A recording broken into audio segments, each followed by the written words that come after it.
April 2. இந்த ஒரு தேதி தான் அவங்கள இணைக்கிற கண்ணி. வாங்க அந்த மேதைகளை பத்தி பார்க்கலாம். முதல்ல எட்வர்ட் காஸ்னர். பெரிய ஐடியாஸ் சின்ன உரையாடல்ல கூட வரலான்னு இவரோட கதை சொல்லுது. அவரோட மருமகன் சொன்ன கூகோள்ங்கிற வார்த்தை தான் கூகுள்ங்கிற பேருக்கு இன்ஸ்பிரேஷன். அடுத்து கணிதத்தோட எல்லைகளையே கேள்வி கேட்ட பால் கோஹன். அவரோட முடிவுவெளி பத்தின ஆய்வு கணித உலகத்தோட பார்வையையே மாத்துச்சு. சில கணக்குகளுக்கு விடையே கிடையாதுன்னு சொன்னாரு. அடுத்து ஃப்ராங்க் கிராஸ். இவரோட கணக்குகள் நட்சத்திரங்களை நம்ம பக்கம் திருப்பிச்சு. இவரோட ஆப்டிகல் டிசைன்ஸ் நவீன வானியலுக்கு வழிவகுத்தது. விண்வெளிய நம்ம தெளிவா பார்க்க இவர்தான் காரணம்.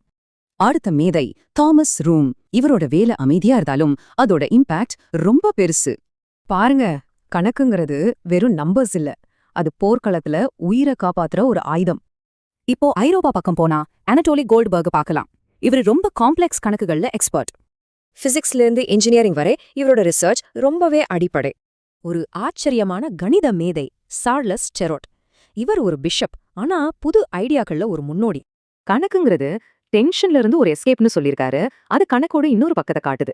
பாருங்க, இந்த டைம்லைன்ல ஒரு நூற்றாண்டுக்கும் மேலான வரலாறு ஒரே நாள்ல இணைஞ்சிருக்கு. சம ஆச்சரியம்ல. அடுத்து ஷோகிச்சி இயானாகா. போருக்கு பின்னாடி ஜப்பானோட அறிவியல் சமூகத்தையே திரும்ப கட்டினவர். அறிவியலுக்கு எல்லைகளே இல்லைன்னு இவரோட வாழ்க்கை நமக்கு காட்டுது. உலகளாவிய ஒத்துழைப்பு தான் முக்கியம். கடைசியா ஹான்ஸ் ஆல்ஃபன். இவரோட வேலைக்காக அறிவியலோட மிகப்பெரிய பரிசையே ஜெயிச்சாரு.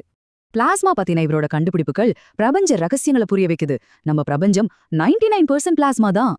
அப்போ இந்த ஒரு நாள்ல இணைக்கப்பட்ட சில மாபெரும் மேதைகளை ஒரு பார்வை பார்க்கலாம். சரி, இதனால என்ன? வரலாறு முழுக்க நாம பார்க்காத தொடர்புகளும் ஆச்சரியங்களும் இருக்குன்னு இது காட்டுது. அடுத்த தடவை கேலண்டரை பார்க்கும்போது யோசிங்க, அந்த நாள்ல என்ன ரகசியம் ஒழிஞ்சிருக்கோ.